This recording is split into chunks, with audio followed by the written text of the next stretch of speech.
Got to serve yourself. Ain't nobody going to do it for you. Topic 2.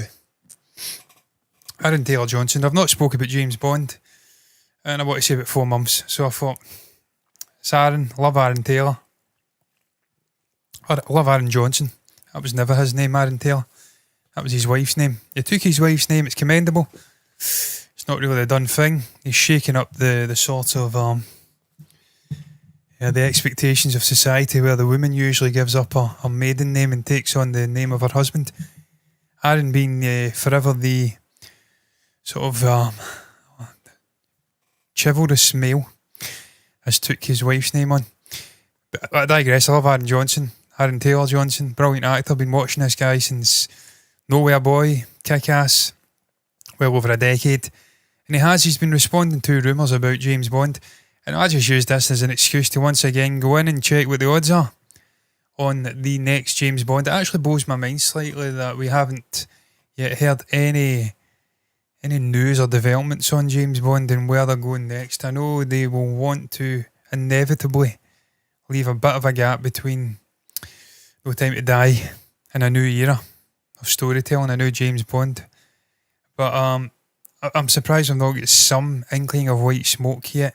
You can announce the Bond, announce the director after that, and just get into production 2 years from now, and the movie doesn't come out for nigh on 5 years, 4 years, 3 years. Now's the time to be doing it. And obviously, the longer you take, the older these actors are getting, ultimately. And you're kind of throwing away some brilliant potential Bond actors, sort of windows for portraying the character. I digress, going to go here. Your man there. Some man, always looking dapper. Doesn't matter what he wears. Sports a little, I'm going to call it Heinrich Himmler glasses, but it's more probably like a British establishment sort of gentleman walking about the upper echelons of Westminster back in the late, 19th, 20th century. It's kind of that vibe he's got going on there. But what I digress, man. He's been out, he's been speaking about it. I think it was, Craven the Hunter done an interview with his squire. They obviously pressed him for his thoughts on the rumours of him potentially replacing Daniel Craig as 007. And he simply said, it's not really for me to say anything. He went on to further embellish and says, I've spent 2 years making Craven. So all that hard work we put into trying to get that to where it is, that's where I'm at right now. Really looking forward to that Craven movie, incidentally. That's got the potential to really bring out a Spider-Man collaboration in that Sony villain universe. We've kind of thought Venom was going to happen, and part of me thinks it may still, because obviously appeared in No Way Home at the end. It's losing momentum, man, and this is a big sort of nemesis villain for Peter Parker, Spider-Man. We could see the first jumping between universes, cinematic universes, if I can get my teeth in, for Tom Holland. If in fact Tom's coming back. So I'm looking forward to Craven, but look, that's not what I'm here to discuss. That's where I'm at right now. I just focus on the things I can have in my hands right now. What's in front of me right now. So that was his addressing of the Bond rumours. It's clear he's interested in it. He doesn't want to jinx it. I think most youngish British actors are going to, if they've got anything about them, they're going to want to play James Bond if it's offered to them. It's an iconic franchise. They have modernised in the last 15 years or so. It's not what it was back in the day with Connery and guys like that, where he was a womaniser. He was a bit of a prick. It was a bit chauvinistic. It was a bit borderline misogynistic, the way they treated women in the movies. And it was just a bit stuffy. I know it was faithful to the actual books, but when you get Bourne coming out and doing what it's doing, and you've got other big franchises like Mission Impossible raising the bar again and again for action movies, you have to modernise, get with the times. And to be fair to Bond, it has certainly done that under the tutelage of Daniel Craig. And this is the next sort of step. You go into another younger generation and you just continue on with that story. I'm not saying you have to fucking neuter 007. He becomes a sort of a cuck, for lack of a better word. And he doesn't do anything. He's still the man with the plan, the man with the gun, Secret Service agent, and he likes the women. That's part of the character. But it can be addressed a little bit better.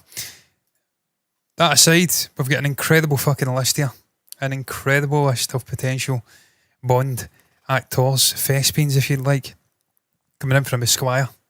No less. Now the list is very long, and I'm not going to go through the entire list, but I'm going to pick out some of them. And right off the bat, I can tell you right now, Lysana Lynch is not going to be the next James Bond. You want me to tell you how I know that? Because Barbara Broccoli, who is one of the main producers, if not the top dog at MGM, I know that was bought out by Amazon, I think as an institution, as an actual entity, it still exists. She says there's not going to be a female James Bond. It's not going to happen. That doesn't mean you can't have a spin-off fucking franchise within the Bond universe where you have another 00 number and Lysana can play that sort of super secret agent kind of character. But she's not going to be 007. She's not going to be James Bond. It's not going to happen. As you can see here, Barbara Broccoli. It's not going to be a whim. How can it be? His name's James. James Bond. So we can score that one off the list. That's not going to happen. Paul Mescal, this is the man of the moment. Oscar nominated for After Sun, I believe it was. Good Irish lad. 27, he's young. Gregarious, getting better by the minute. He's got the height. He's got the charisma. The women love him. Everyone loves him. Brilliant actor. And as you can see, he can wear a suit. So it's certainly a possibility. I don't actually know. I mean, I know Pierce Brosnan was Irish, so I kind of do know there is a precedent. We can have an Irish James Bond. I think he's a good enough actor. If he can do a Glaswegian Scottish accent and After Sun, he can certainly do a sort of no frills British received pronunciation accent with a fucking tuxedo on and do James Bond. Get every chance of being the next Bond, man. He's certainly got momentum. It's really down to the individual. As I says, most British-ish young actors who've got anything about them will have an interest in this, but some may not, because it is a commitment. Just like taking on a big Marvel character as a commitment. You are committing a good 10 years of your career to this character. You can go off and navigate other stories between them, but again, you're committing a huge chunk of your career to this character, and some may be put off by that. Robert Arami, I can't see his name, Aramayo, not for me. I know he played Elrond in Rings of Power, the Amazon Lord of the Rings show, and he was good in that, man, to be fair. He gave me Hugo Weaving vibes with better hair. He's just not got the look for James Bond for me, I'm sorry. I don't want to be harsh on the guy. I'm not saying he's ugly or anything, but he's not James Bond, is he? He's not. Just look at him. He's not James Bond. Sam Claflin, I think he's getting a bit old now, Sam. Sam's knocking in his 40s now, isn't he? He's a great actor, and we've seen him playing that sort of refined English gentleman in Peaky Blinders, and indeed in Their Finest and other movies he's been in. He's a brilliant actor. He's got the look down. Hair's a little bit weak, but we could live with that. A little bit old now, though. I can't see Sam getting the gig. Don't know who this guy is. I'm not going to lie. I don't know who the fuck he is. I can't even sit here and lie. Euphoria, I've never seen Euphoria. But as you can see, man, just from a purely aesthetic basis, rocks a suit, strong head of hair, got the whole tall, dark and handsome vibe going on, so see no reason if he can act why he wouldn't be involved in a potential Bond shortlist. Theo James, I'm just going to skip by him. I just don't see him as James Bond on any level. Curly hair, nope. Liam Hemsworth, can't see it. Nope. Not going to be Andrew Garfield. Certainly not going to be Will Poulter. If Aramayo, your man that played Elrond, doesn't look like James Bond, Will Poulter's fucking amazing, man. I've seen this guy since I've been watching this geezer since Wild Bill, I believe it was 2010 or something, 11.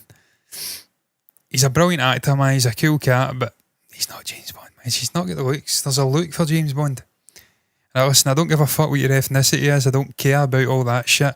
There's just a look, there's a vibe. And we'll get into that as we go down this list. Because there's some actors who aren't Casper White on this list, but they've got the vibe to play James Bond. He's just not got the look for me, I'm sorry. But then I'd have said that for Adam Warlock, and he played him. I had my heart set on Zac Efron, but it didn't happen. Chiwetel, fucking love this guy. He's an incredible actor. He's a little bit old now though, isn't he, man? I can't really say that without maybe Googling his age and finding out exactly how old he actually is. But I want to say he is getting on in years. If I can search his name up, it's incredibly difficult for a Scottish guy to search that name. He's 46. By the time pre-production they get a director, man's knocking on 50. It's too old. Which is a shame. And it's the same for Idris Elba, incidentally. Who, again, Daniel never really felt like he had a real love affair with James Bond. Over the years he felt like he was always slightly unhappy in the character, but yet he continued doing it, so he kind of fucked off the guys like Idris Elba who perhaps would have loved to have played the character, but we're getting older and older and older as he clung on to sort of the role, if you'd like. Just spoke about Aaron Taylor-Johnson. What can you say about this guy? I think he's mid-30s, he's still a good age, he's got that rugged vibe to him, strong hairline, wears a suit, brilliant actor, charismatic as hell, got real good range.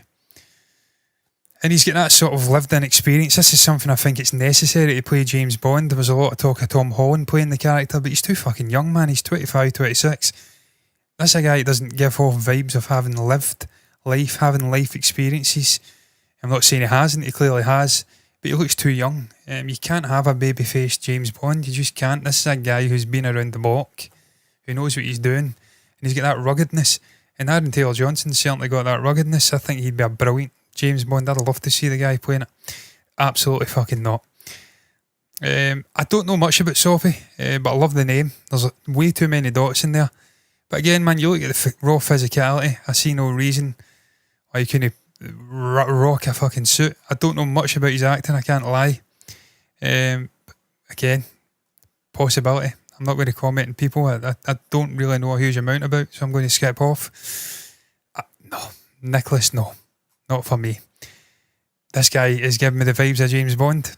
That's what I'm talking about, man. You've got the likes of Henry Cavill, Sam Heughan.